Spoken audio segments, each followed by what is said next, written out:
Et une fois que j'aurai dit bonjour et bienvenue, ça va s'arrêter à peu près là. Donc il se trouve que... et pourquoi Montferrand? Parce qu'il y a un phare que l'on voit encore. Parce que Jean-Paul vous en parle tout à l'heure. Il a au moins été restauré au sens qu'il n'est pas détruit, alors que les autres sont un petit peu dans la nature. Et puis, puisqu'il m'a dit oui, je vais le dire officiellement, on va refaire des couleurs pour que vous ayez bien les tubes, peut-être factices, mais des tubes quand même, qui vont vous rappeler le vrai phare. Il y en a nulle part, hein. Mais en fait j'en ai vu un sur les photos. Avec la bonne lettre et le bon code Morse. Hein. Oui, ça d'accord, ça c'est le minimum. Voilà, donc on est avec vous parce qu'André Brice-Montier avait vu que pour le phare on faisait des choses, donc quelque part ça se répète, et l'association m'a dit, mais à Montferrand on pourrait vous retrouver pour voir physiquement ce phare. Mais comme ça ne vous suffit pas, on va vous montrer autre chose, parce que tout ce soir il y aura la visite du canal du Midi, et ce que j'ai compris c'est que vous voulez quelques explications. Donc notre association qui s'appelle Patrimoine et Culture, Jean-Paul est assis au fond, mais il faut qu'il soit debout comme moi. On se partage un peu les différents domaines et patrimoines que nous avons à Montferrand. On va dire, bien connaisseur du phare, c'est Jean-Paul. Peut-être que je connais un peu mieux que lui le canal du Midi. Donc on prendra la parole successivement à deux endroits différents. Après la conférence devant le phare, c'est Jean-Paul. Et cet après-midi, au canal du Midi, on faisait une route. C'est d'ailleurs, je voulais le préciser, c'est grâce à Jean-Paul que j'ai pu une fois monter tout en haut du phare. Et je vous garantis que c'est impressionnant. Bravo. Ah oui, avec une échelle de sorte, comment... Non, à l'échelle. Ah là, l'échelle. Elle y est en sorte. Elle y est. Ah oui, exact, d'accord. Donc nous allons passer une bonne journée parce que le soleil est avec nous. Ah oui, ça c'est un coup de bol. Hein. Donc profitons-en et restons avec nous. Bon, alors Pierre-Michel Tremblay, je suis le président des Amis de l'Envol des Pionniers. Je voudrais remercier d'abord M. Quintat de son accueil. Je voudrais vous dire que j'ai quand même un peu d'émotion parce que mes deux grands-pères étaient des pionniers de l'aéropostale. L'un était pilote, Élisée Desgrains, et l'autre est devenu l'adjoint de Didier Dora, Julien Pranville. Et pourquoi d'émotion? Parce que je pense que Élisée Desgrains, il a suivi les phares. Hein. Il y a 100 ans, un petit peu moins de 100 ans, il a suivi les phares pour aller jusqu'en Espagne et puis après beaucoup plus loin jusqu'à Dakar. Les Amis de l'Envol des Pionniers. L'Envol des Pionniers, vous connaissez tous le musée, le site culturel. Les Amis de l'Envol des Pionniers, c'est l'association qui a pour but de favoriser, d'attirer le public par des animations autour de ce qu'il y a, autour du contenu de l'Envol des Pionniers. Alors rapidement, le gros événement l'année dernière, c'était 2 journées Raconte-moi Montaudran qui ont été consacrées au désert. Comment les pilotes de l'aéropostale survolaient le désert? Quelles sont les particularités d'un survol du désert? Cette année, nous avons plusieurs événements très importants auxquels vous êtes tous conviés. C'est un nouveau Raconte-moi Montaudran 2023. Et là, on vous parlera de la mer. Comment l'aéropostale a survolé la mer. La période la moins connue, c'est la Méditerranée. Il y a eu une ligne Alicante-Oran pour aller plus vite pour rejoindre Alger. C'est vrai que les compagnies aériennes françaises, un de leurs objectifs, c'était de réunir les colonies françaises, de réunir l'Empire. Alors, c'est ce qui s'est passé entre Alicante et Oran. On est allé, l'aéropostale est descendu jusqu'à Dakar, et puis après, autre objectif, tout à fait original de la part de M. Latécoère et de M. Bouillu-Lafont qui a succédé à Pierre-Georges Latécoère, c'est d'aller jusqu'en Amérique du Sud. L'Amérique du Sud n'était pas une colonie française, c'était plutôt une colonie ex-espagnole, ex-portugaise. Et il a bien fallu traverser l'Atlantique Sud. On vous parlera donc aussi de l'importance de l'Atlantique Sud. Alors, d'abord les avisos, les bateaux qui ont traversé rapidement entre Dakar et Natal pour transporter le courrier, et ensuite les avions Latécoère. L'année de l'envol des pionniers, l'année dernière, le thème c'était Saint-Exupéry. Cette année, ce sera Pierre-Georges Latécoère. Et on travaillera sur les hydravions Latécoère, non seulement le LAT-28, le LAT-28-03, c'est bien ça? Oui, le président. Claude. Oui. Voilà, le LAT-28-03, Et puis après, on parlera de la série 300 qui malheureusement n'a pas eu un destin formidable puisque Mermoz y a passé, Mermoz a disparu avec la LAT 300. Et on parlera aussi des LAT 631 avec d'autres associations. Voilà. Et je voudrais aussi remercier, bien entendu, André Buismontier. Les phares, c'est le début de la navigation aérienne. Qui va nous expliquer ça dans les détails. Encore merci de participer. Ah, c'est un grand plaisir. Voilà. Et un grand plaisir de retrouver, c'est ce que je disais à l'instant, une assemblée qui est presque une assemblée familiale, en fait, des métiers de l'aviation. Voilà, bon, alors les pionniers, on souhaite de travailler avec toutes les associations qui s'intéressent à l'aéronautique, et pas seulement parler des grands pilotes et des grands hommes, mais aussi des pilotes, des mécaniciens, de tous ceux qui ont fait la ligne, et des phares aussi, bien entendu. Merci, merci, M. Quintal. Et déjà, je suis aussi content de revenir à Montferrand, puisque j'ai déjà eu l'occasion de travailler avec l'équipe de Régis et Jean-Paul, et ça a été vraiment, je trouve que c'est assez extraordinaire d'avoir une équipe culturelle aussi dynamique dans un petit village. Et vraiment, c'est un plaisir que j'ai eu de venir ici et de redécouvrir le phare de Montferrand que j'avais connu à l'origine au début des années 90 quand j'ai découvert les phares. Parce que, en fait, j'ai découvert les phares un peu par hasard par l'équipe d'instituteurs de Baziège qui m'ont dit... mon ex-épouse était instite à Baziège à ce moment-là. Il dit, mais toi, t'es contrôleur aérien. Tu sais qu'on est une lanterne de l'aéropostale ici. Et c'est comme ça que j'ai commencé à m'intéresser, au début des années 90, à ça. Et puis, j'ai fait cavalier seul. Je pensais que ça n'intéressait pas grand monde. J'ai commencé à fouiner à Baziège, ensuite à Montferrand. J'ai rencontré Mademoiselle Pinel, dont je vous parlerai tout à l'heure. Et en fait, petit à petit,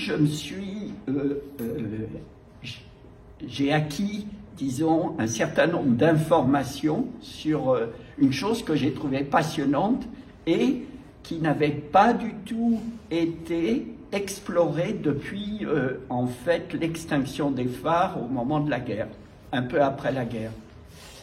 Et après, grâce à mes amis et collègues de la mémoire de Bordeaux Contrôle, il s'est créé une certaine synergie.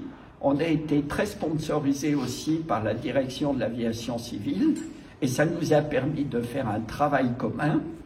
Et donc, Pierre Roussel, qui est là, qui est président adjoint de l'association, vous présentera aussi le bouquin qu'on a fait en 2018, qui est une synthèse de tout ce qu'on sait sur les phares. Mais c'est pas fini, on continue à prospecter. Voilà. Donc, je vais revenir, mais pour vous, ça va être peut-être enfoncer des portes ouvertes, vous dire pourquoi les phares ont existé déjà, et l'évolution des techniques de vol qui correspond en fait en parallèle à la création de ce réseau lumineux qui a existé non seulement en France, mais partout par le monde. En fait, si vous voulez, au début, on a commencé à voler uniquement à vue, avec les Google, les casques en cuir, etc.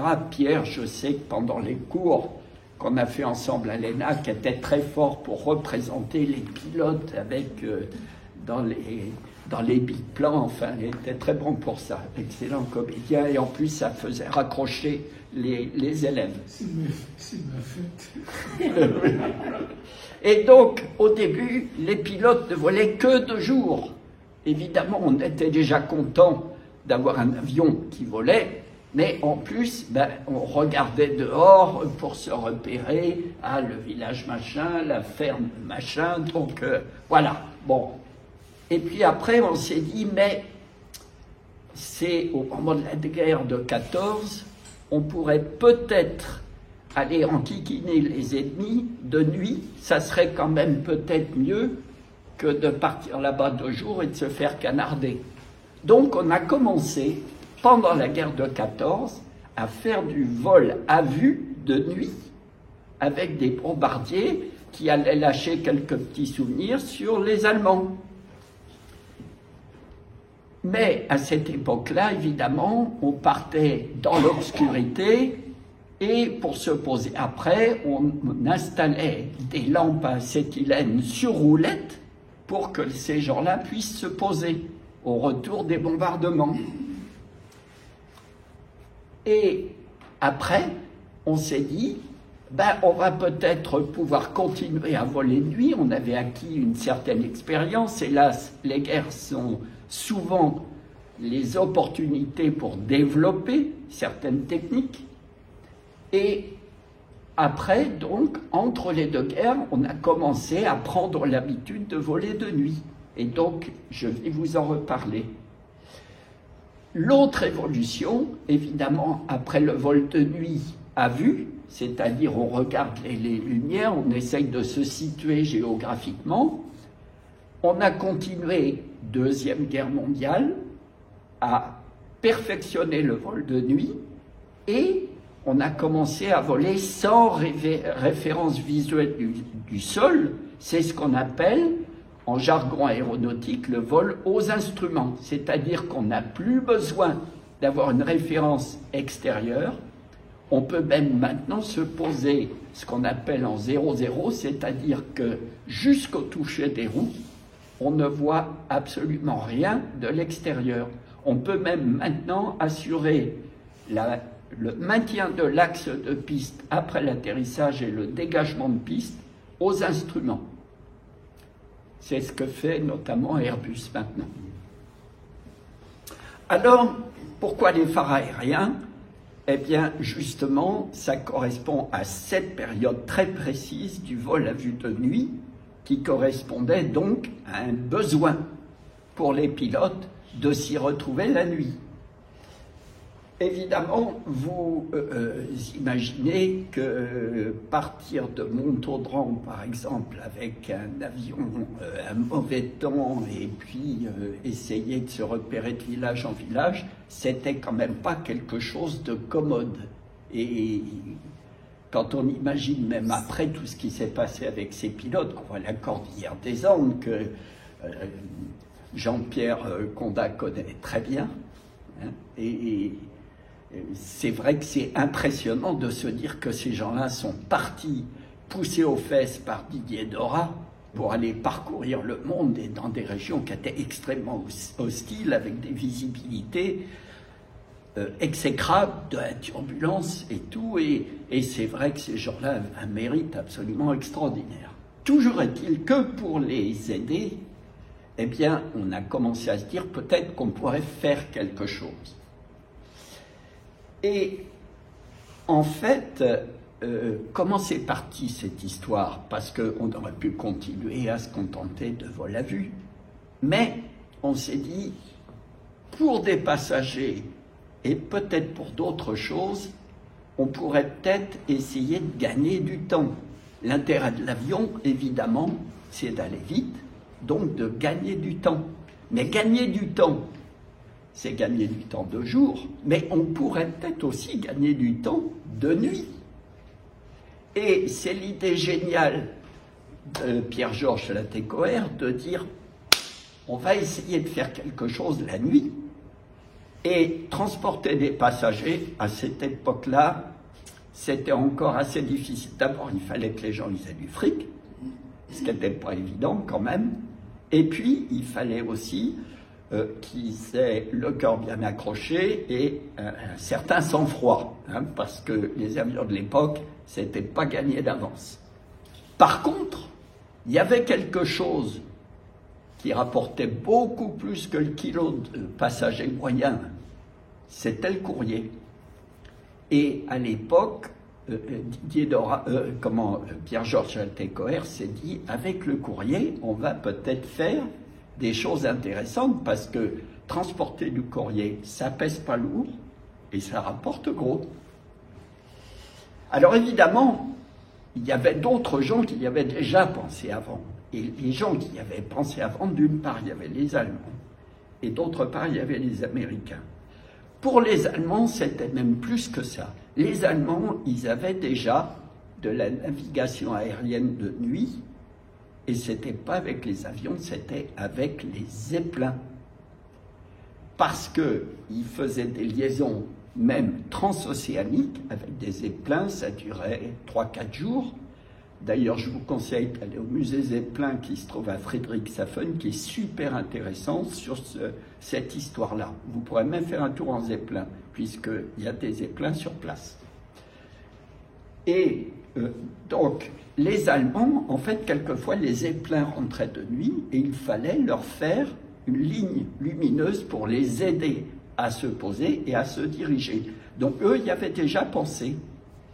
Et en 1924, les Américains se sont dit, bon, on va essayer, nous, de faire une liaison efficace entre la côte ouest et la côte est.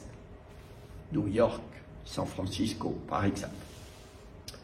Et le problème, c'est qu'ils se sont dit, on va transporter du courrier, mais au début, je parlais du vol à vue de jour, on faisait une première journée, transport de jour, on arrivait dans le Middle West. Ensuite, on ne savait pas encore voler de nuit, puis il y a les Rocheuses, il y a tout ça. Ils balançaient le courrier le soir dans un train de nuit transcontinental, et le lendemain matin, ils récupéraient le courrier de l'autre côté des Rocheuses pour finaliser le transport jusqu'à la côte Pacifique. Et il y a un moment, les Américains, ils se sont dit, mais on va peut-être pouvoir faire mieux et puis récupérer complètement ce transport de courrier. Donc, qu'est-ce qu'ils ont fait? Eh bien, ils ont installé, en 1924, les premières lignes de phare, et devinez où? Dans le Middle West, c'est-à-dire secteur Chicago, tous ces coins-là, Chicago, Denver. Et il existe encore actuellement aux États-Unis une ligne de phare qui a été installée à l'époque, en 1924, très efficace, de façon à garder le courrier dans la partie nocturne et pouvoir faire une liaison continue en avion entre la côte atlantique et la côte pacifique.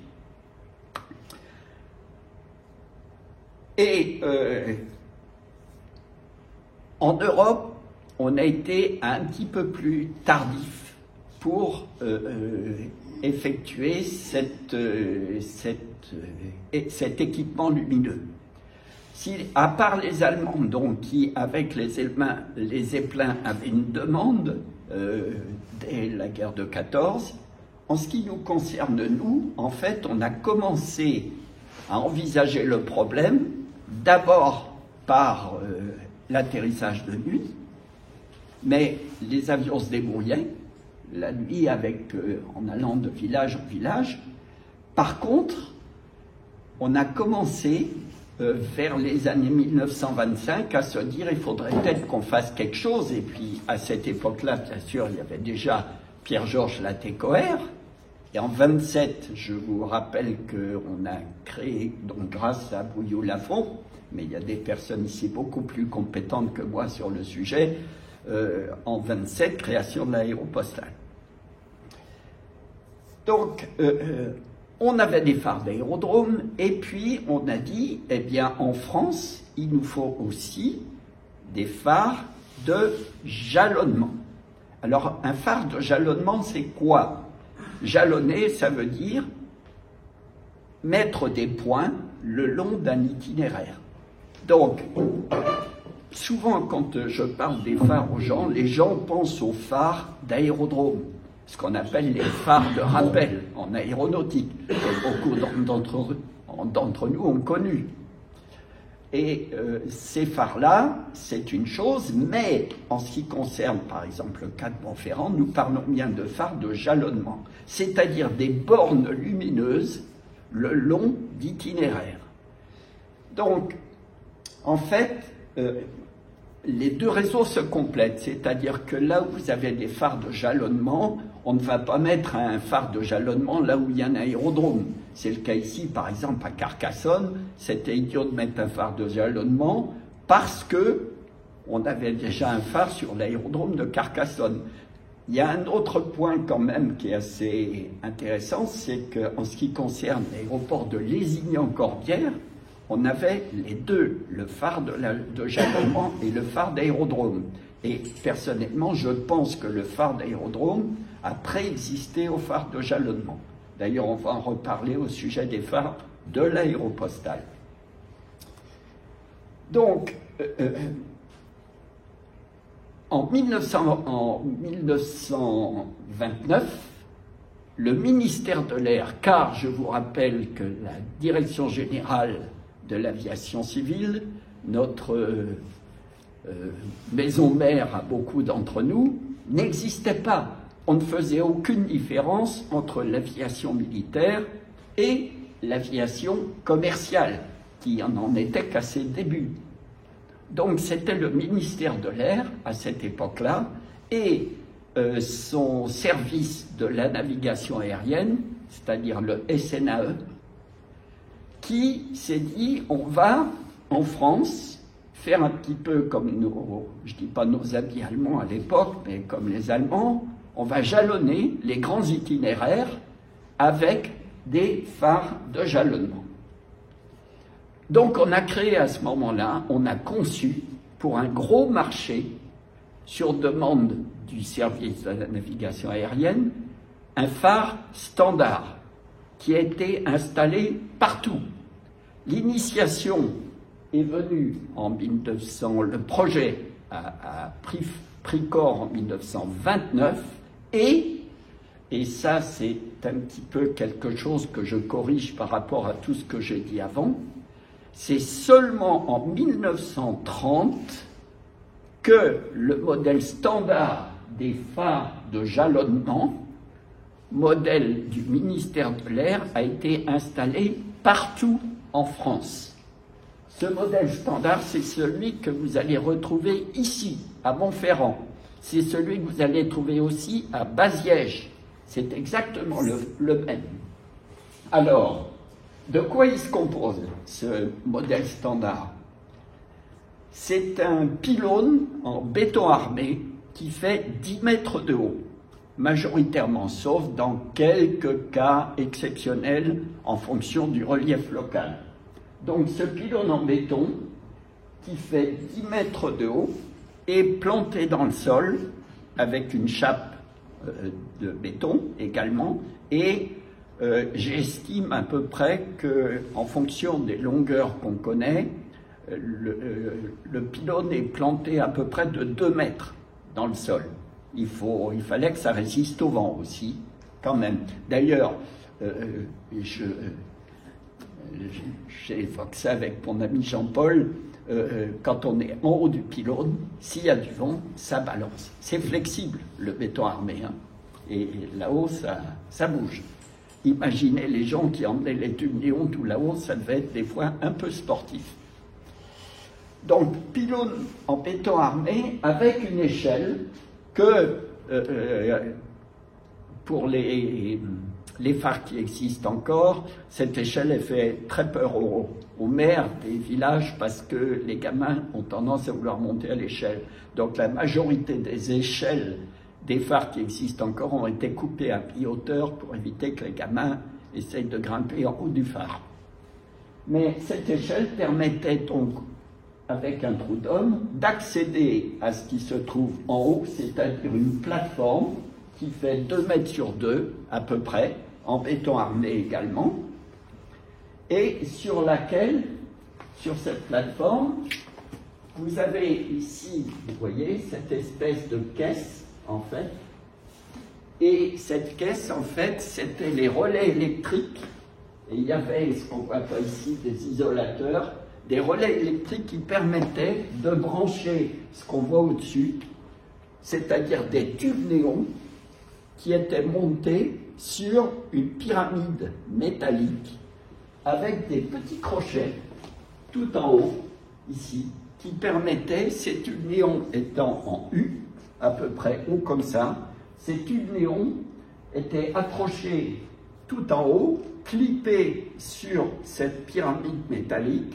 et en bas, à la base, vous aviez ici le raccordement, en fait, avec un petit peu comme des ampoules, hein, avec des douilles qui permettaient de raccorder les tubes néons à l'électricité. Alors l'électricité, en fait, il y a des endroits où on a réussi à voir l'existence d'un phare qui avait été détruit grâce au relais transformateur qui se trouve en général dans les 50 mètres à côté du pylône et qui permettait en fait d'amener l'alimentation secteur. Cependant, il fallait bien sûr commander l'allumage des phares et commander également le temps de fonctionnement des phares. Donc pour ça, on disposait à la base, ce que vous voyez là, qui est une photo que j'ai prise au début des années 90, c'est une armoire électrique dans laquelle vous aviez l'alimentation électrique, la commande de l'alimentation électrique, et vous aviez une horloge qui permettait aux préposés au phare de régler l'heure d'allumage et d'extinction du phare. Au début, ça se faisait en fonction des demandes spécifiques des pilotes, on en parlera un peu plus loin, et après, au moment, disons, en arrivant pas très loin de la guerre de 40, à la fin des années 30, en fait, on allumait systématiquement les phares du soir au matin. Et j'avoue que la plupart du temps, en fait, les vols n'étaient pas 100% nocturnes. En ce qui concerne l'Aéropostale, par exemple, et ensuite Air France, puisque l'Aéropostale, c'est jusqu'en 1933, c'est bien ça. En général, c'était pour des compléments de vol, soit des arrivées tardives à la nuit, soit pour des départs précoces le matin avant le lever de soleil. Parce que le vrai vol de nuit, en fait, à ces époques-là, pour des besoins commerciaux, c'était quand même encore relativement rare. Donc, vous voyez ici, grâce à Franck, dont je remercie le travail, qui nous a fait montage vidéo, vous voyez ici une vue de synthèse, en fait, de tous les éléments du phare. Donc, le pylône, la partie supérieure, qui se trouve à peu près 10 mètres hors sol, l'armoire électrique et le transformateur.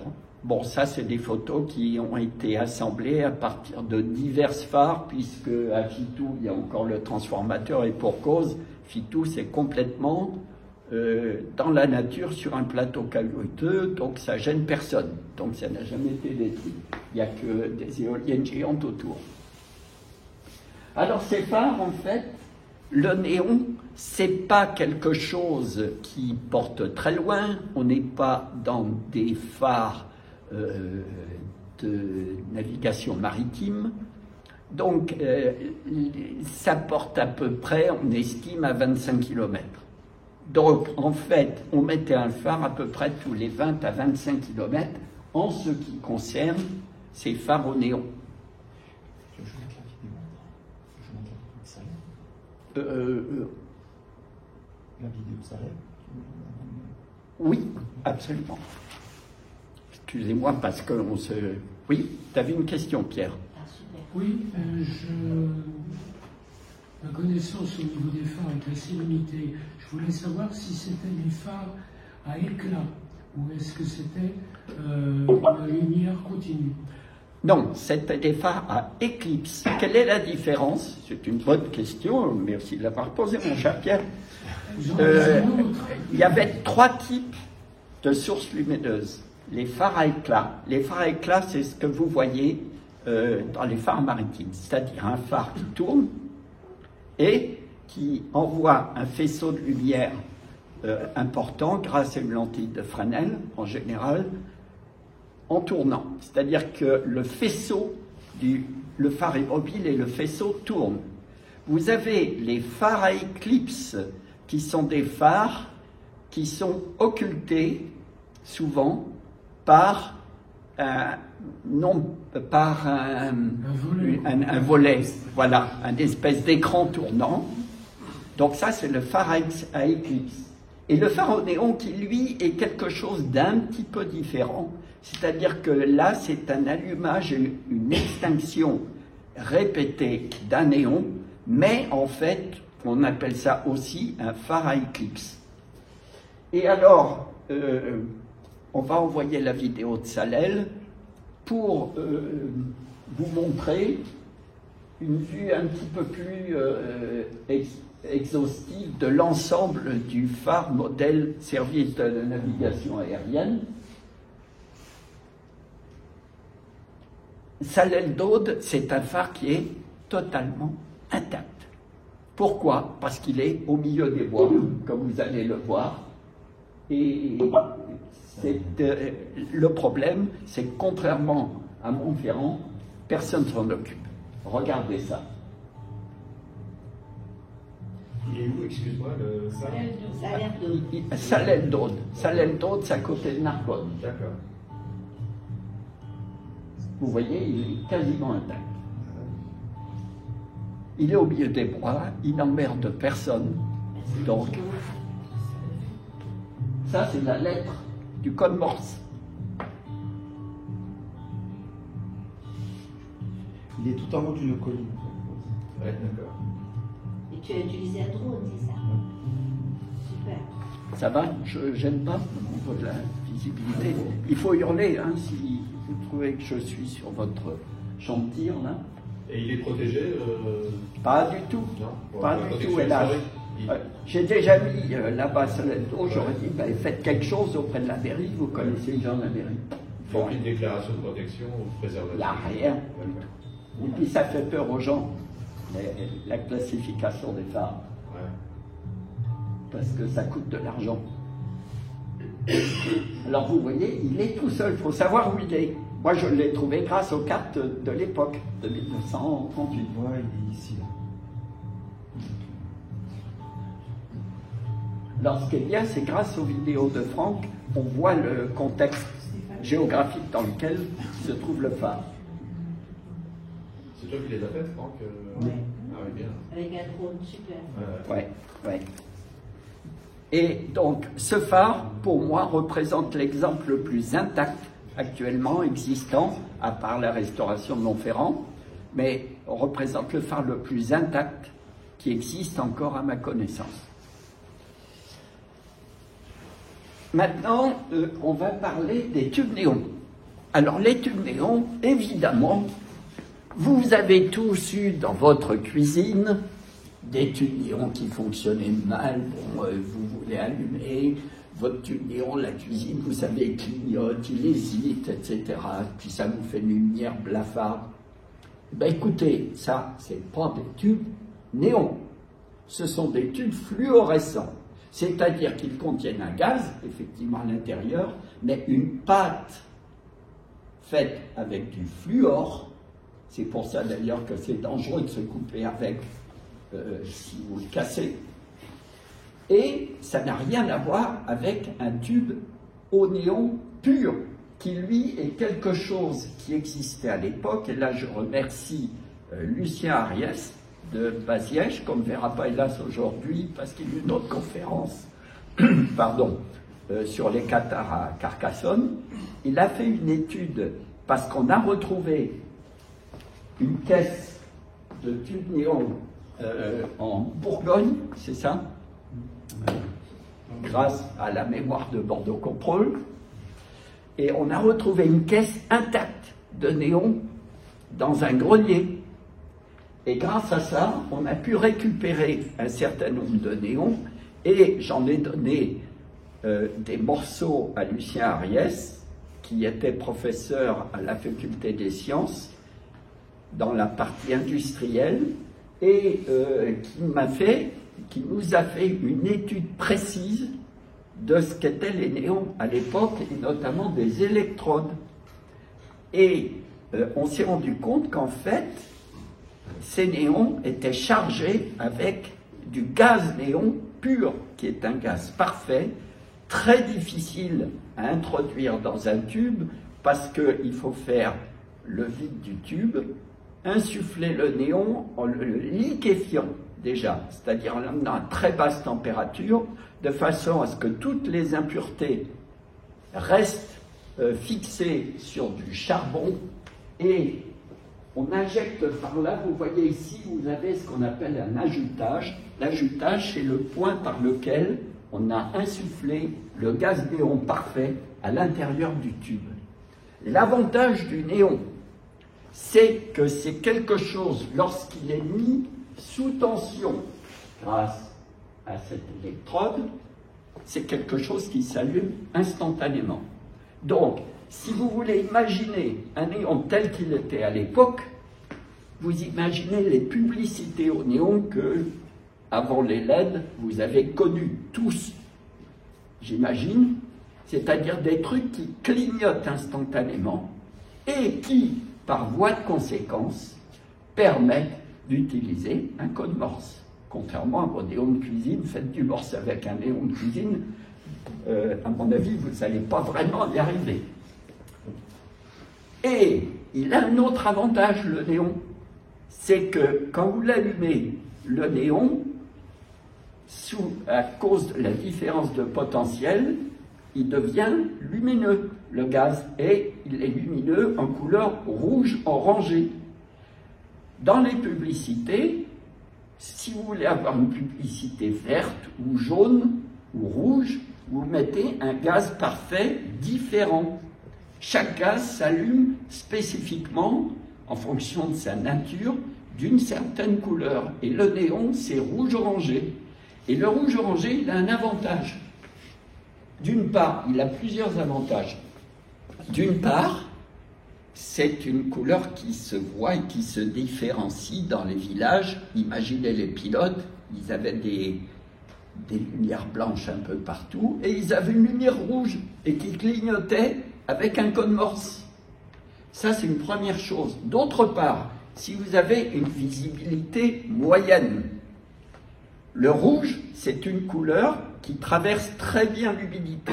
C'est la couleur qui a la fréquence la plus longue, la longueur d'onde, pardon, la plus longue, la fréquence, c'est une fréquence basse aussi, et donc en cas d'humidité, c'est une couleur qui perce très bien. C'est la raison pour laquelle, au lever de soleil et au coucher de soleil, le soleil est rouge, parce que la dernière couleur qui passe dans la composition de la lumière, qui perce l'humidité, bah c'est le rouge. Donc, finalement, on a trouvé que c'était très bien. Donc, on a fait cette étude, et Lucien m'a dit d'ailleurs, après coup, il dit, moi j'ai appris aussi des tas de choses à partir de ces vraquements que nous ont fournis la mémoire de Bordeaux Contrôle. C'est pour ça que je vous dis, et ça j'insiste, c'est que moi, ce que j'avais fait, mes trucs en cavalier seul, ici, après, c'est quand on a travaillé avec LMBC, ça a été génial parce que on s'est vraiment fait plaisir, on a découvert des tas de trucs. Et on a été bien sponsorisé sur ce coup-là par la DGAC au service historique, avec Pierre Leroy, entre autres, à l'époque.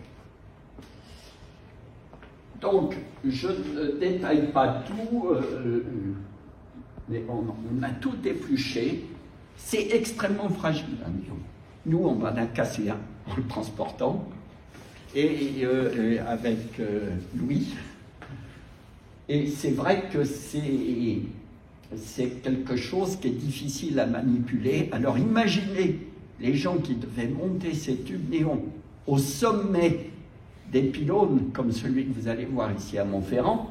C'était quelque chose qui était de l'ordre de l'acrobatie. Et mademoiselle Pinel me disait, mais moi quand je voyais mon père qui montait avec un tube néon pour le remplacer au sommet du phare, j'avais la trouille, j'avais peur qu'il tombe. Et voilà. Alors, ici, vous avez votre serviteur. Bon, je suis désolé, ça cache un peu la photo, mais ça permet au moins de vous donner une idée de la longueur d'un tube néon. Alors je vais vous dire un truc qui ne va pas vous faire plaisir maintenant. On va passer au phare de l'Aéropostale. Et je vais vous dire un truc, c'est que le phare de Baziège, comme le phare de Montferrand, comme le phare de Salelles-d'Aude, ne sont pas des phares de l'Aéropostale. Ce sont des phares du ministère de l'Air, comme je vous l'ai indiqué, mais Didier Dorat avait bien vu la nécessité, pour le vol à vue de nuit, d'installer des phares. Et lui, les phares qu'il a installés sont des phares qui ont été installés avant les phares du ministère de l'Air, c'est-à-dire en 1928. Et ces phares de l'Aéropostale, en fait, ce sont des phares d'un modèle différent que Franck va nous montrer. On en a retrouvé quelques-uns parce qu'ils existent uniquement dans le sud de la France, et pour une raison précise, c'est que Dorat avait vu qu'il fallait faire des prolongements. Dorat, ou ceux qui, enfin, c'était à l'époque, si, c'est lui qui dirigeait carrément toute l'équipe des pilotes en 28, je pense. Oui, oui, c'est ça. Ouais. Hein? Et donc, on s'est rendu compte que si on voulait récupérer le courrier, il fallait qu'on le draine un petit peu de partout. Donc, il y avait le courrier qu'on récupérait de la région parisienne qui arrivait par le train. On parle de 1928. Je vous ai dit que les phares du ministère de l'Air datent de 1930. Ils ont été installés en 1930. Il avait besoin de récupérer du courrier de Paris. Donc ça arrivait par le train. Confère le wagon-poste qui se trouve à côté de l'envol des pionniers. Il avait besoin de récupérer aussi du courrier qui arrivait du secteur de Bordeaux et de l'Ouest. Donc, il fallait qu'un avion vienne depuis Bordeaux pour ramener le courrier à Montauban. Il y aura après le courrier qui venait de Marseille.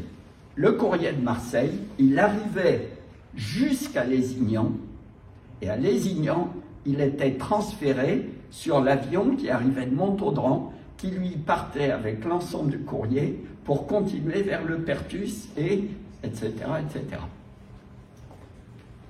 Donc il y a eu une ligne de phare qui a été installée en 28 entre Bordeaux et Toulouse. Il nous en reste deux, notamment celui de Malose, et il y a une personne à Malose qui était facteur de son état, que j'ai rencontré, et qui m'a fourni des documents, et je vous ai mis ici, par comparaison, l'état du phare de Malose, tel qu'il est maintenant.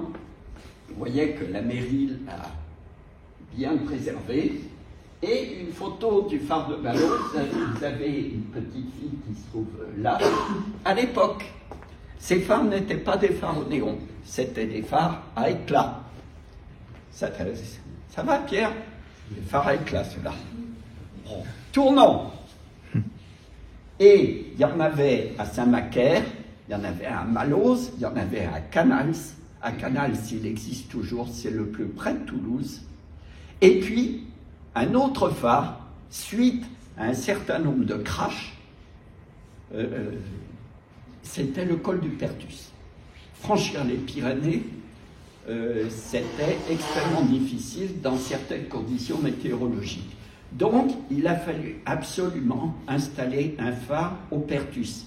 Et ces phares ont été installés bien avant ces phares au néon qui datent, eux, de 1930. Cependant, le ministère de l'Air, en 1930, a assimilé le réseau aéropostal au réseau de l'aviation civile, enfin du service de navigation aérienne, donc a racheté les phares de l'aéropostale pour les intégrer à leur propre réseau.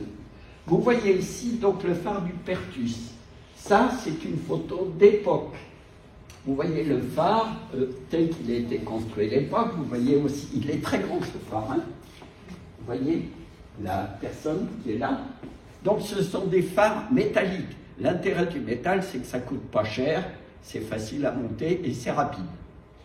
Et vous avez à côté cette espèce d'énorme bâtiment qu'on appelle la Redoute et qui se trouve juste à côté du phare.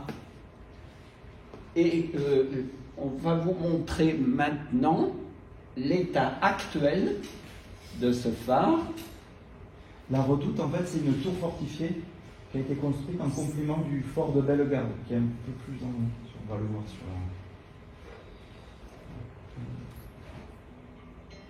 la... Vous allez voir maintenant l'état actuel du phare.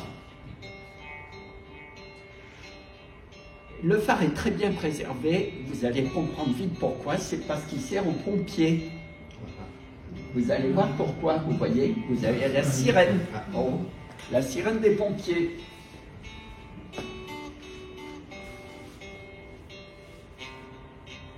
Et vous voyez derrière l'autoroute qui fait Perpignan-Barcelone.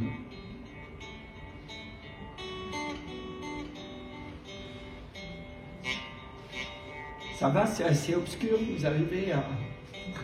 C'est bien. Alors, hélas, bien sûr, la sirène, c'est pas très esthétique pour le phare, mais l'avantage, c'est que ça préserve le phare. Parce qu'il il repeigne le phare régulièrement.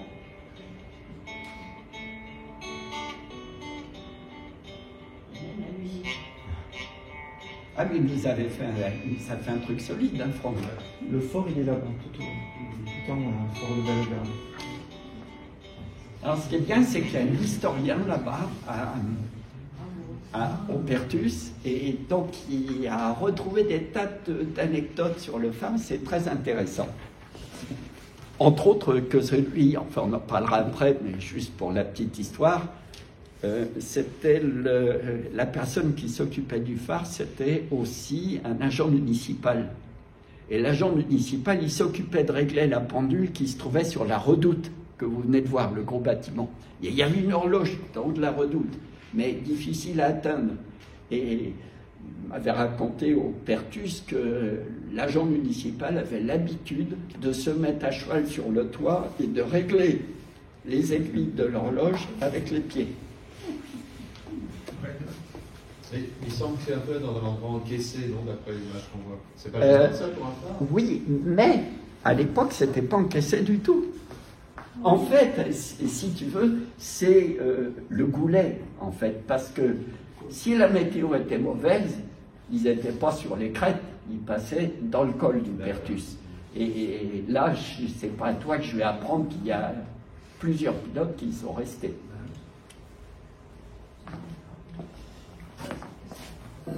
Ça va jusque-là? Malose, c'est où? Malose, ça se trouve pas très loin d'Agen. Si vous prenez le train entre... oui, à côté de Moissac. Si vous prenez le train entre Toulouse et Bordeaux, vous le voyez, il est juste au-dessus de la voie ferrée.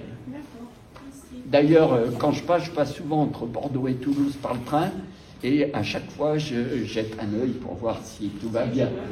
Tu ne fais pas arrêter le train. Bon, presque, si je pouvais, mon cher Pierre, je le ferais. Alors, entre l'aéropostale 1928 plus le ministère de l'Air qui a fait un énorme investissement, ça a dû être un sacré boulot. J'ai pas de traces précises, enfin j'en ai au niveau de la datation, mais c'est vrai que ça a dû être un sacré boulot d'installer tous ces phares. Mais j'ai quand même des preuves sur les dates de l'installation. Entre autres, on a retrouvé, grâce à notre ex-président de l'MBC, qui est un archiviste impressionnant, il a réussi à récupérer des notes de service à la Direction Générale de l'Aviation Civile, c'est bien ça, hein? Et on a eu, entre autres, une passation de bail qui date du 1er août 1930 entre M. Jean Salvan à Baziège propriétaire du terrain, et donc le ministère de l'Air, via le service de la navigation aérienne, pour installer le phare de Baziège, 1930, 1er août 1930. J'ai également une autre trace pour vous dire que c'est bien, on parle de 1930 pour l'installation de ces phares, une note de service où on dit « J'ai l'honneur de vous faire connaître que je me propose de procéder à l'installation de phares de jalonnement sur toute la côte, c'est-à-dire Salelles-d'Aude, Fitou, Fleury-Actes, Frontignan, Latte, Saint-Laurent-des-Gouzes, Albaron, Benne et Istres.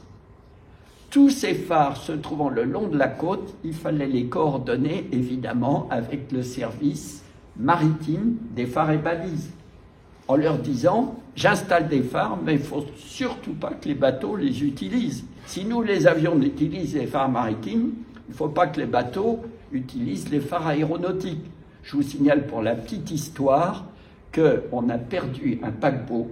Ça a été une véritable catastrophe à l'entrée du port de Beyrouth parce qu'un phare avait été installé sur l'aérodrome de Beyrouth et qui n'avait pas été signalé. Et lorsque le paquebot, il s'agit du Champollion des messageries maritimes, qui était un grand paquebot, dans les années 50, quand le phare était installé, ils ne le savaient pas, ils se sont dirigés sur le phare, ils se sont échoués, le bateau a cassé. Et il y a eu beaucoup de morts. C'est un peu idiot, mais bon. Donc, on a des traces d'une note de service du 25 août 1930 concernant toute cette batterie de phares au néon qui ont été installés autour de la côte méditerranéenne, dont moi j'ai connu celui de Saint-Laurent-des-Gouzes, qui a disparu après. En fait, à part celui de Salelles-d'Aude, ils ont tous disparu. Pourquoi? Parce que ces zones ont été très construites, évidemment, sur le littoral, et donc les phares, ils ont été virés. Qu'est-ce que j'ai encore à Villethierry aussi? Une preuve que le phare a été installé en 1930. Villethierry, c'est en Bourgogne, c'est à côté d'Auxerre. Voilà, juste pour la petite histoire. Alors, là, donc, je disais que le réseau était pratiquement complet en 1932.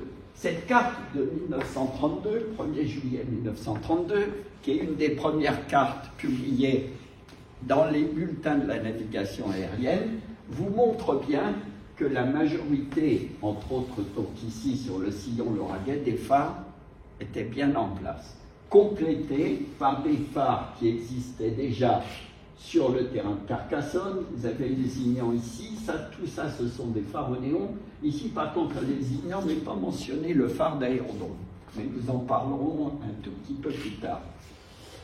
Et donc cet ensemble de phares se complète. Vous voyez, vous avez le phare de Perpignan ici qui est sur l'aérodrome de Perpignan, et vous avez le fameux phare du Pertu qui lui en fait, étant donné que c'est un phare à éclat, ne donne pas de code Morse, mais donne simplement un code en éclat.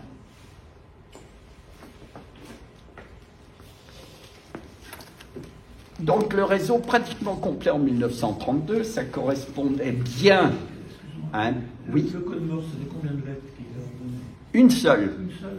Alors justement, ça tombe très bien, Jean-Claude, que tu en parles, parce que maintenant, comment se repère le pilote de nuit? Alors, évidemment, c'est peut-être un peu loin pour vous. Qu'est-ce qu'il fait le pilote? Alors, il a une carte, comme on appelle maintenant les AIP, c'est-à-dire les publications aéronautiques. Il utilise sa carte pour repérer de proche en proche les points où il y a les phares, de façon à assurer sa navigation. Alors, ce qu'ils ont fait, entre autres, vous voyez surligné en orange les phares au néon pour qu'on les voit bien. Sur chaque phare, vous aviez une lettre au néon qui correspond à une lettre morse en point et en trait.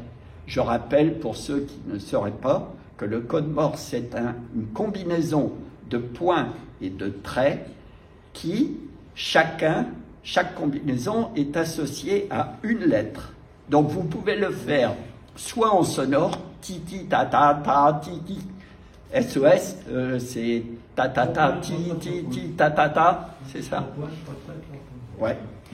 Donc vous pouvez le faire aussi en lumière, soit en sonore, soit en lumière, ce qui est bien commode. Et donc, quand vous passiez à la verticale de Baziège, du côté de Baziège, le pilote, quand il arrivait autour du village de Baziège, il cherche les stratus bas, enfin, un temps dégueulasse, et il voit une lumière rouge avec 2 éclats longs rouges et un éclat court rouge. Donc, je suis à Baziège. Il arrive après vers Montferrand, un éclat court, un éclat long, un éclat court. Et allons-y comme ça, Castelnaudary. Castelnaudary, c'est la ferme de Barrier, qui se trouve pas très loin de Castelnaudary. C'est le phare suivant, et ensuite Alzone, etc., etc. Et ça permettait au pilote, de proche en proche, non seulement d'être sûr qu'il soit sur la route, mais en plus de se positionner, évidemment, sur cette route.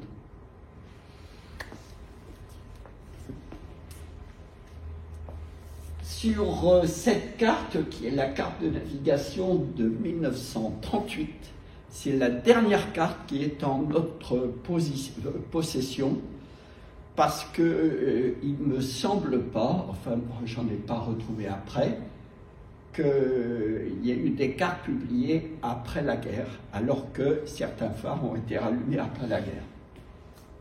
Alors vous voyez qu'effectivement, autour de la Méditerranée, il fallait bien prévenir le service des phares et balises maritimes pour leur dire attention, on a des phares qui servent pour l'aviation. Ne les utilise pas pour faire un atterrissage, puisque pour un bateau on parle d'atterrissage aussi, pour aller vers un port.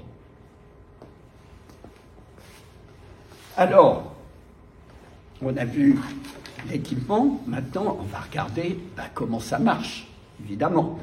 Donc là on va parler de l'organisation. Ça va, je ne suis pas trop, il est déjà 11 heures. On va essayer d'accélérer un peu. Organisation du fonctionnement. Et c'est là qu'on va parler des villageois.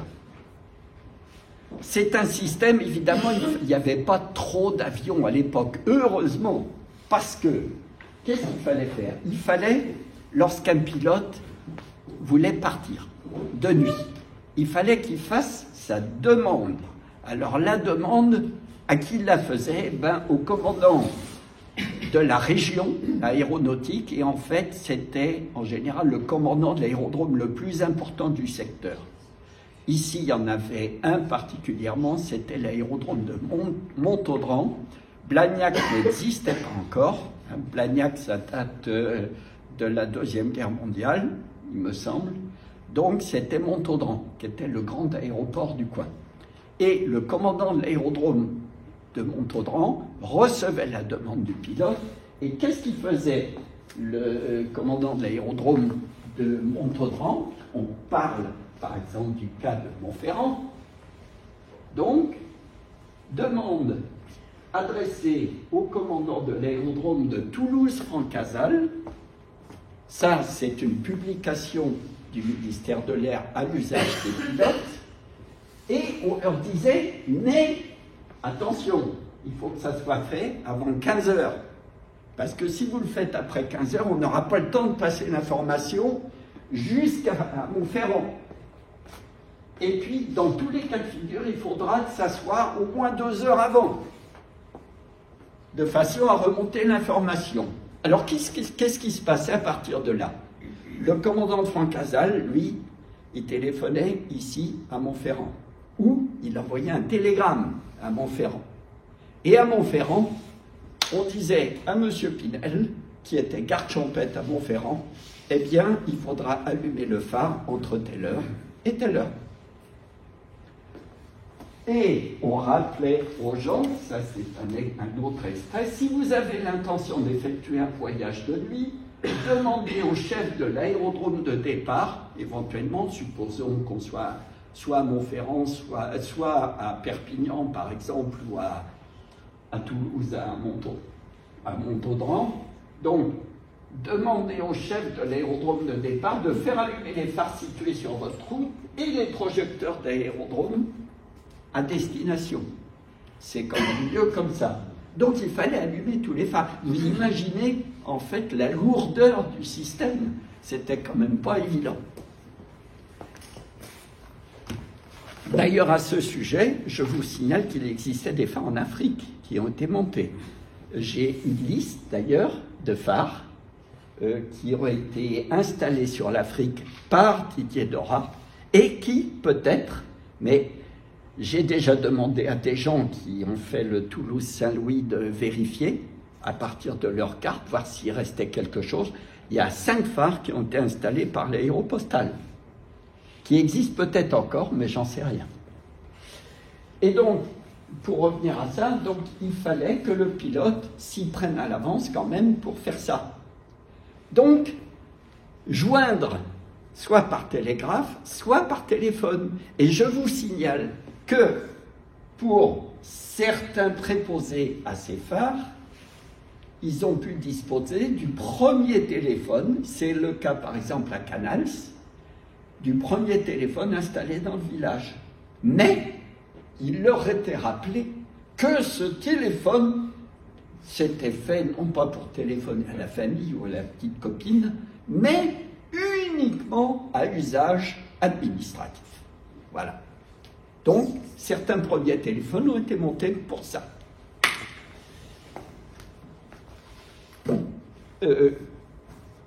Je vous ai parlé des délais à respecter, et il y avait donc un préposé pour chaque phare. Alors, les préposés, il fallait les trouver. C'est le problème. Et on prenait la personne qu'on pouvait.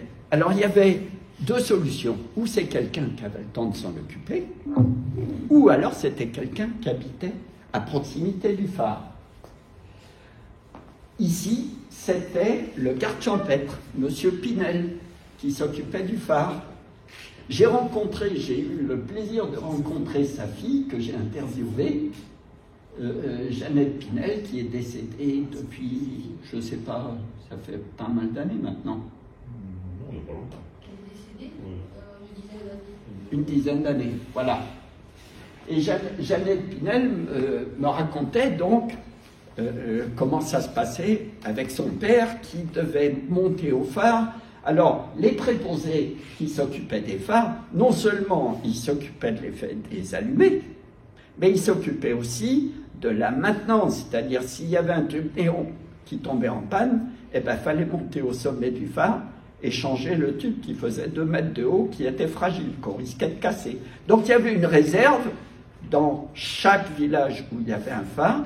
Il y avait une réserve, une caisse avec des néons. En ce qui concerne Baziège, c'était le meunier. Et quand on ira à Baziège tout à l'heure, je vous montrerai le moulin à vent, qui est juste à côté du phare. Et c'est le meunier du moulin à vent qui allait au phare pour allumer le phare. Alors je suis allé voir la maison Vidal, des gens de la famille, et ils m'ont permis de monter dans leur grenier. J'ai cherché partout. J'ai vu une caisse. Je me suis demandé si c'était pas ça, une caisse assez longue qui correspond à une caisse où on aurait pu mettre des tubes néons.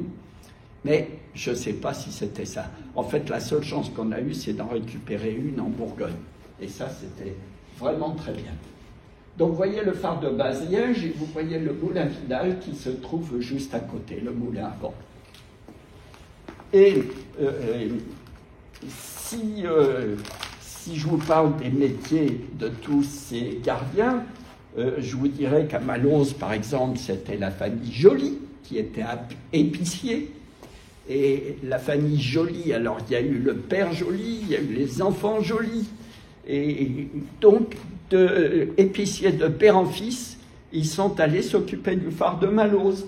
À Canals, c'était Madame Delcros. Madame Delcros, qui elle avait la maison la plus proche du phare. Et Madame Delcros, elle a eu un avantage, c'est qu'elle a eu le téléphone la première dans le village. À Baziège, donc M. Vidal, à Montferrand, M. Pinel, à Castelnaudary, ferme de Barrier, qui se trouve à côté de la 113, et vous avez un petit château à Barrier, et à côté vous avez une ferme. Et c'était M. Guilhem, qui était jardinier du château, qui s'occupait du phare. Ils avaient une petite rétribution, ces gens-là, pour s'occuper du phare. Et donc ça devait les intéresser. À Barbera, c'était M. Nicole, qui était l'instituteur du village. À Lézignan, vous aviez un phare de jalonnement qui se trouvait le long de la 113, et c'est M. Ansely, menuisier à Cognac, et les gens du pain m'ont dit, je les ai vus sur un terrain de boule à Lézignan quand j'ai essayé de trouver, et ils m'ont dit, ah oui, et puis alors, M. Ansely, il boitait, mais il montait au phare avec le vélo, et il était bien gaillard là pour aller au phare, pour allumer le phare. À Fleury-d'Aude, c'est un artisan électricien de Salle-d'Aude, qui est un village à côté. À Citou, c'était M. Provost, qui était garde champêtre, dont j'ai rencontré la petite fille aussi. Donc j'ai pu avoir quelques anecdotes. Et au Pertus, M. Coste, donc, dont je vous parlais tout à l'heure, qui était l'agent municipal. Et alors, il y a des petites histoires, quelquefois, qui sont assez rigolotes. Je vous en lis une parce que je la trouve assez croustillante concernant les horaires d'allumage et d'extinction. Je vous lis un rapport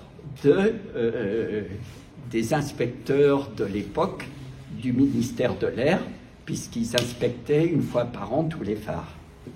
En ce qui concerne les horaires d'allumage, l'inspection générale technique de l'Air s'est rendu compte que le personnel chargé de la manœuvre interprète diversement les expressions lever et coucher de soleil utilisées dans les ordres d'allumage. Des différences de plus de 2 heures ont été constatées dans l'allumage et l'extinction des différents phares ayant les mêmes consignes.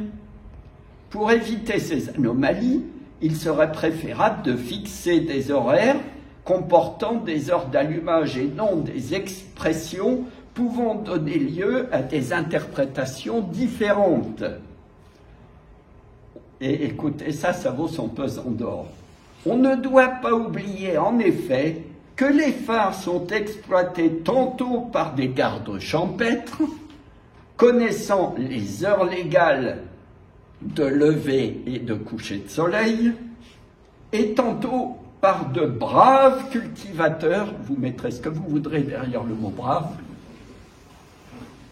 qui jugent que le soleil est couché quand ils ne peuvent plus travailler dans les champs. Dixit, l'aviation civile.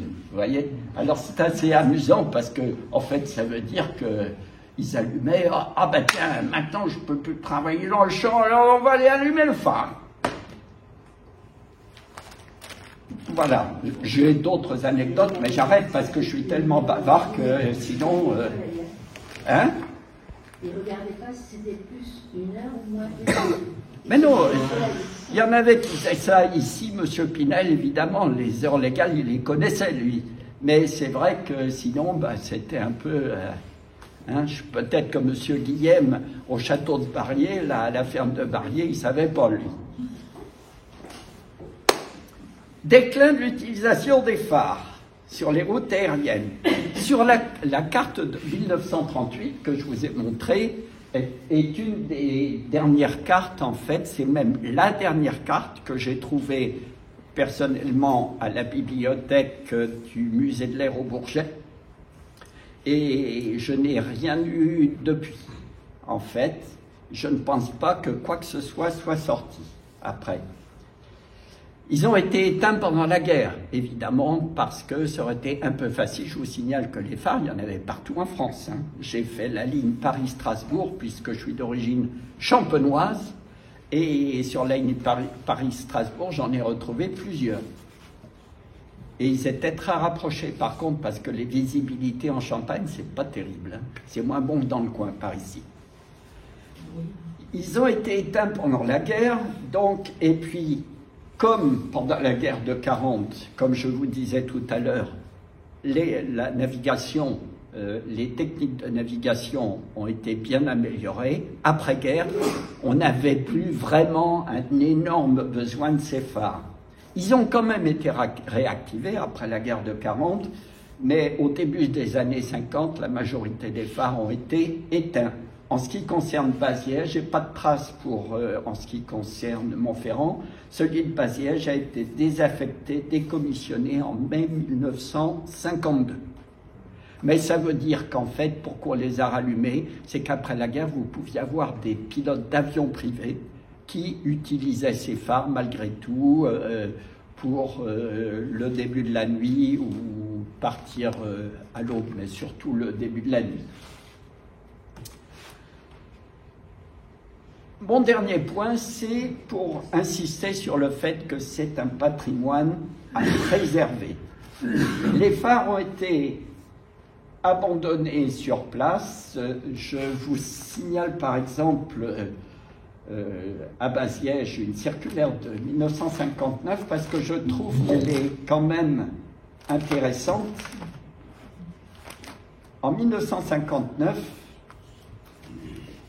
c'est une note de service. Monsieur le directeur départemental parlait du 21 janvier 59, m'a indiqué, le directeur départemental des domaines, m'a indiqué que le pylône, en raison de sa nature, n'ayant pu trouver preneur parce qu'on a essayé de les vendre. En 52, les pylônes étaient là, ils servaient puis à rien. Qu'est-ce qu'on a fait? Eh ben, on les a mis aux enchères. On a fait ce qu'on appelle une aliénation auprès du service des domaines en disant une aliénation, c'est une cession de propriété. C'est-à-dire que l'aviation civile a dit « je vous rends les phares au domaine », ça a été le cas de Montferrand, c'est le cas de Baziège, vous vous démerdez pour trouver un acheteur. Le problème, c'est que des acheteurs, qu'est-ce que vous voulez faire avec un pylône et une nacelle en haut? Donc, en 1959, n'ayant pas pu trouver de preneur, tant au cours des nombreuses ventes aux enchères publiques qu'à l'amiable, la lettre de 1959 propose d'annuler purement et simplement le procès verbal de remise au domaine de ces phares. Alors, effectivement, ils se sont rendus compte que la démolition du massif de fondation de ces phares, c'est pas rien, et l'enlèvement des déblais entraînerait une dépense de l'ordre de 100 000 francs, sans qu'aucun des produits de la démolition présente une réelle valeur de remploi. Il est compréhensible que dans ces conditions, le pylône ne trouve pas preneur auprès des gens du coin. Évidemment, on ne voit pas trop ce qu'ils en feraient. C'est pourquoi le plus simple paraît être de le laisser en place. Je vous laisse, démerdez-vous, vous en faites ce que vous voulez. Du point de vue domanial, rien ne s'y oppose. Ils sont un peu gonflés quand même, je trouve, hein, nos petits collègues de l'aviation civile. Et il n'en résultera aucune dépense pour l'État. Comme ça, on va le laisser là, et nous, ça ne nous coûte rien. Qui, peut-être, un jour, en aura à nouveau besoin? Allez chercher. Est-ce que quelqu'un est au courant qu'on ait eu besoin à l'aviation civile de réutiliser les pylônes des phares? Conclusion, eh bien, ces pylônes sont toujours en place, mais mes chers amis, je vous signale que, légalement, il n'existe aucune prescription, ce qu'on appelle une prescription trentenaire. Si vous avez une maison et que pendant 30 ans vous ne l'avez pas occupée, vous ne vous êtes pas manifesté, eh bien cette maison, elle est considérée comme ne vous appartenant plus. Par contre, en ce qui concerne le matériel de l'État, les phares, la prescription trentenaire n'existe pas. Donc logiquement, c'est toujours propriété de l'État. Et qui dit propriété de l'État dit la direction de l'aviation civile. Moi, j'ai posé la question à Paris. Qu'est-ce qu'on m'a répondu au service de Pierre Leroy et maintenant, comment elle s'appelle, Ariane Gillotte? J'ai dit alors, vos phares? Oh, bah, écoutez, faites ce que vous voulez avec, en fait. Mais en fait, c'est un flou artistique total. Sauf que les maires, ça les inquiète. Parce que, imaginez que le phare de Baziège, et c'est le problème à Baziège, ici il a été intelligemment restauré, mais à Baziège il est en train de se casser la gueule, le phare. Et le maire, s'il y a un de ses administrés et quelqu'un du village qui prend un morceau de phare sur la poire et puis qui est blessé, à qui il va s'adresser? On va dire que c'est sa faute à lui, et lui il va dire, non attendez, moi ça ne m'appartient pas. Hein, si vous avez une tuile qui tombe d'un toit, vous allez voir le propriétaire. Là, le propriétaire, c'était l'aviation civile, c'était l'État. Eh bien, pour l'instant, on ne sait rien. Donc, on a dit simplement aux gens, ben, écoutez, si vous voulez les restaurer, vous les restaurez. Nous, on ne veut plus le savoir. Alors, par rapport à ça, moi, j'ai posé la question, je n'ai pas eu vraiment de réponse. Vous allez voir, par exemple, le cas de Fitou. Oui. Mais on n'avait pas le droit de le démolir. Alors ça, c'est une bonne question. Ouais. Mais les gens n'ont même pas posé la question. Ils ont démoli et eu cocotte. En fait, c'est les maires, quand par exemple, entre autres sur la Côte d'Azur, toutes les zones urbaines qui ont été faites, je pense au phare de Latte, que j'ai cherché partout à côté de Montpellier, on a fait des zones urbaines et puis ils ont démoli le phare, mais en fait, ils n'ont jamais demandé à personne si on avait le droit de le démolir. Alors, certains phares ont été, mais alors complètement oubliés par l'État, donc qui en est, comme je vous le disais, toujours propriétaire. Est-ce que tu peux nous passer la vidéo de Fitou? Regardez le phare de Fitou, qui se trouve sur un plateau au-dessus de Perpignan. Dans la pampa perdue. Complètement perdu dans la pampa. Moi, je l'ai retrouvé grâce à la petite fille du préposé au phare, qui est montée avec moi en voiture, mais dans un chemin que... L'avantage, c'est qu'il y a une plaque d'immatriculation du phare qui est intacte dessus, parce que, évidemment, personne ne va là-haut détériorer le pilote. Mais il est bien cassé, comme vous pouvez le voir.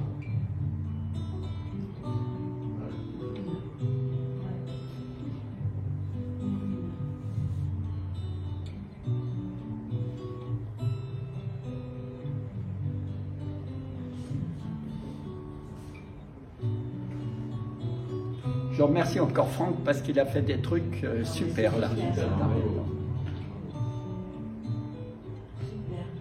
fait la musique aussi, Franck? Oui.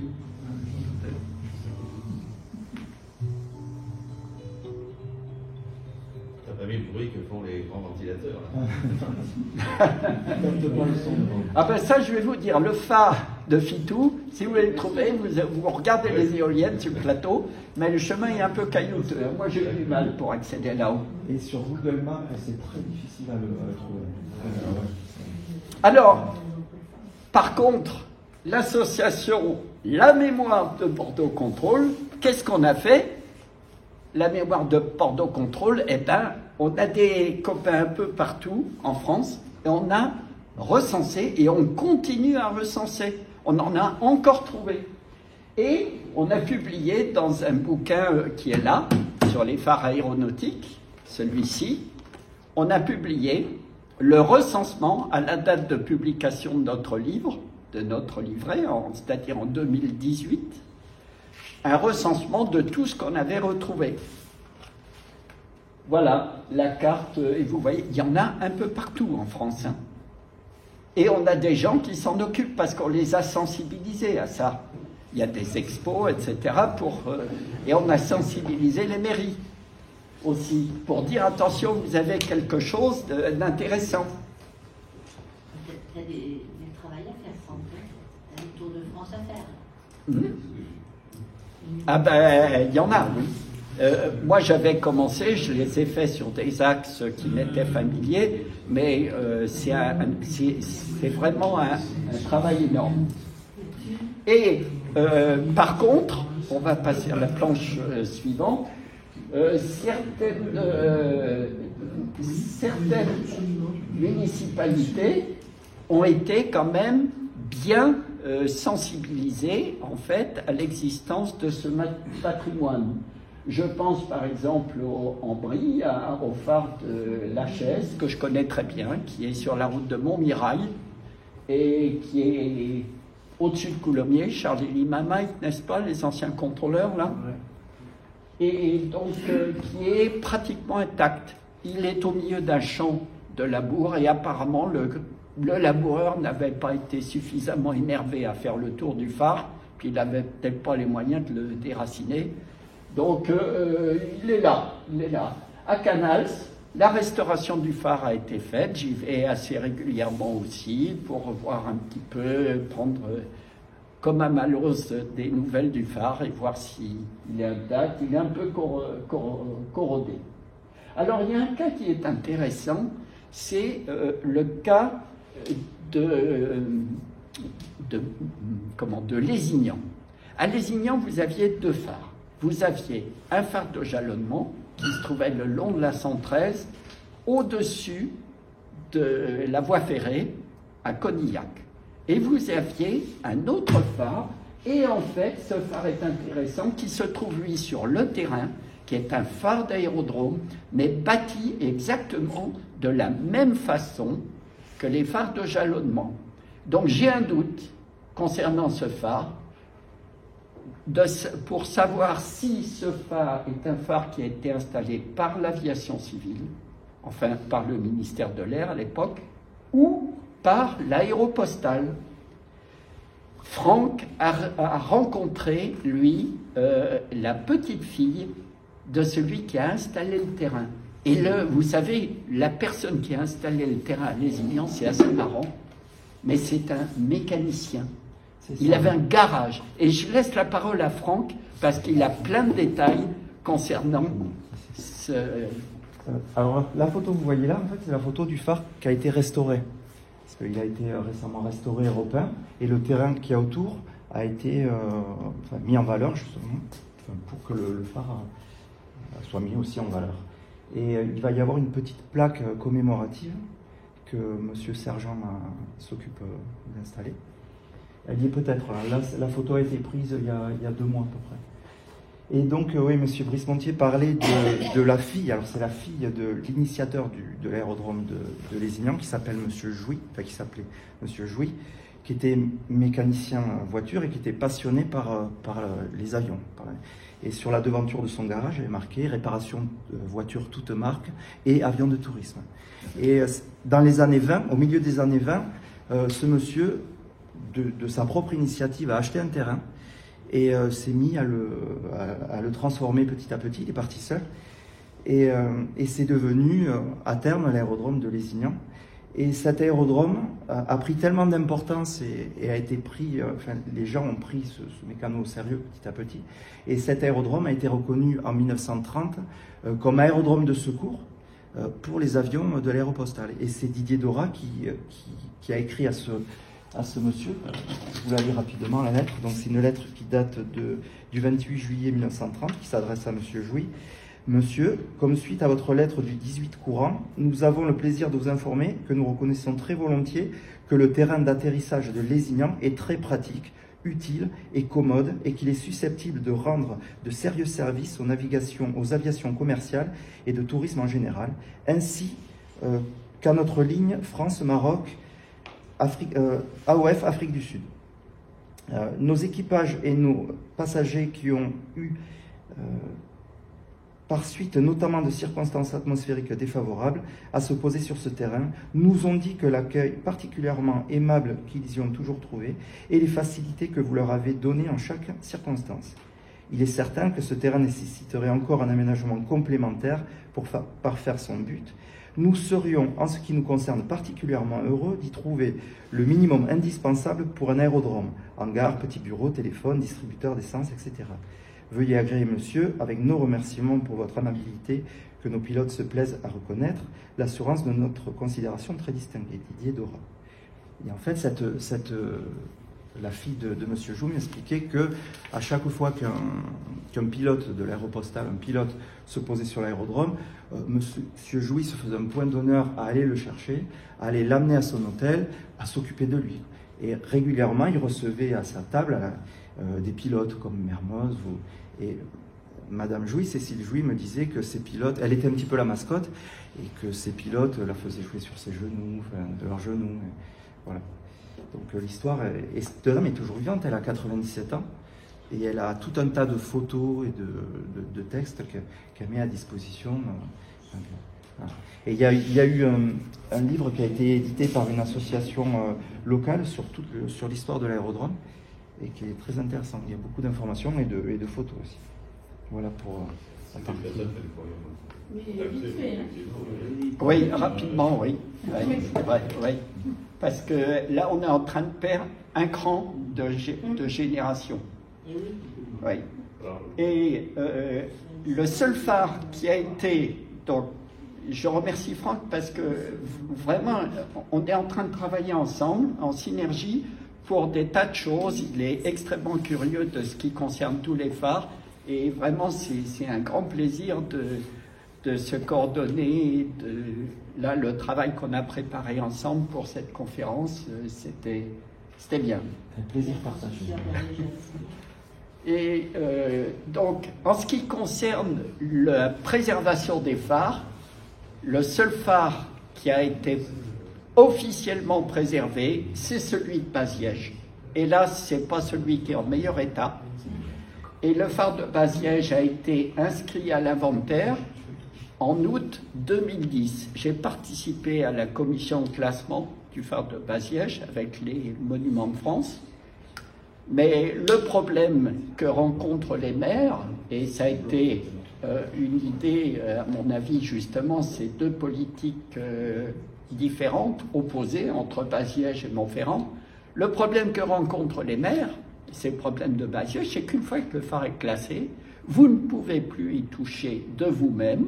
Vous êtes obligé de prendre des artisans de la restauration des Monuments de France. Ça vaut extrêmement cher. À Baziège, la restauration, on a eu des centaines de milliers d'euros prévus pour la restauration, ce qui fait que, pour l'instant, ils ont jeté l'éponge.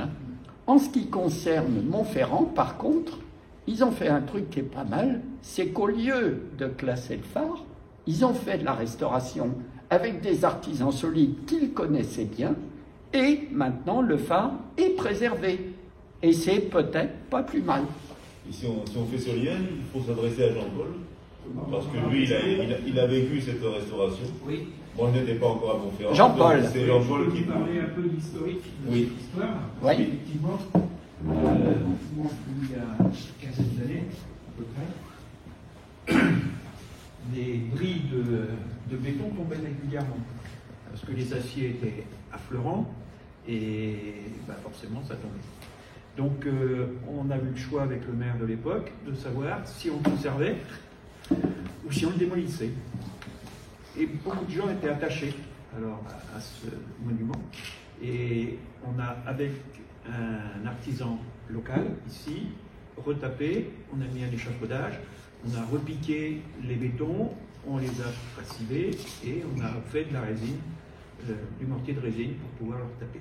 Voilà son histoire. Aujourd'hui, il est dans cet état-là. On a refait ici aussi le garde-corps, parce qu'il était un peu...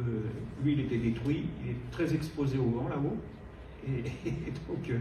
et notamment les vents d'ouest, avec beaucoup de pluie, donc ce côté-là était mauvais, et depuis, voilà, il est reconstitué, et on peut monter dessus. Alors, pas à 15, mais au moins à 2, on sait que ça tient. Je pense que tu seras là tout à l'heure au phare, donc je pense qu'il y aura des questions directement au phare, techniques, auxquelles Jean-Paul se fera certainement un plaisir de répondre. Oui, sur la façon dont on a utilisé, on a fait des mortiers de résine, donc ce que j'avais utilisé moi dans mon équipe. Voilà. Et ne posez pas la question sur la caméra que vous allez voir, parce qu'elle est fictive. Alors pour conclure, et avant de donner la parole à Pierre Roussel pour vous parler 2 secondes de l'association, on va vous passer la vidéo, la dernière vidéo de Franck sur le phare de Montferrand, qui dure 2 petites minutes. Dans l'instant. Oui, une question. En Espagne, est-ce qu'il y a des phares? Oui. Ouais. Alors, ils utilisaient surtout, Dora dit que majoritairement ils utilisaient les phares de la côte. Cependant, moi j'ai une carte postale chez moi où on trouve un phare qui ressemble étrangement au phare modèle aéropostal. Les phares avec la modèle aéropostal. Et donc, à mon avis, il y en a quelques-uns. Mais je n'ai pas recensé. Voilà Montferrand, dernière vidéo de Franck. Ça vous permet de situer l'endroit bien avant qu'on monte au phare, ça vous permet de voir un petit peu. Vous voyez que c'est bien dégagé.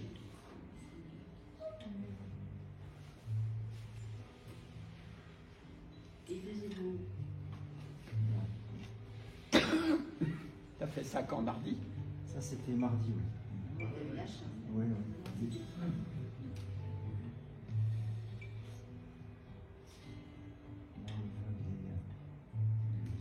Ouais, on a un peu trop de lumière.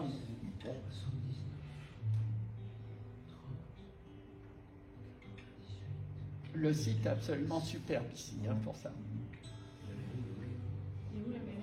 Vous avez le phare là. Ouais, d'accord. Et nous, on est Quelque part ici, non? Donc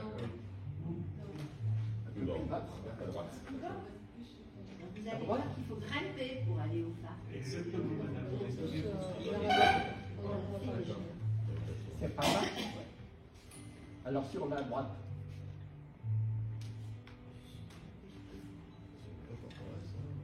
Ça l'a été.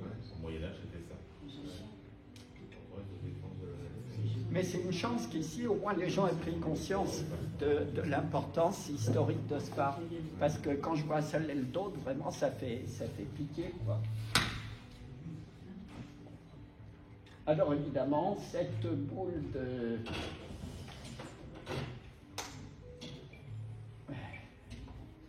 Bientôt, il y aura des LED. Voilà. Voilà ce que je pouvais vous dire. Bon, j'ai essayé de compresser au maximum, je ne vous ai pas tout dit, mais bon, ben, je vois que l'heure tourne.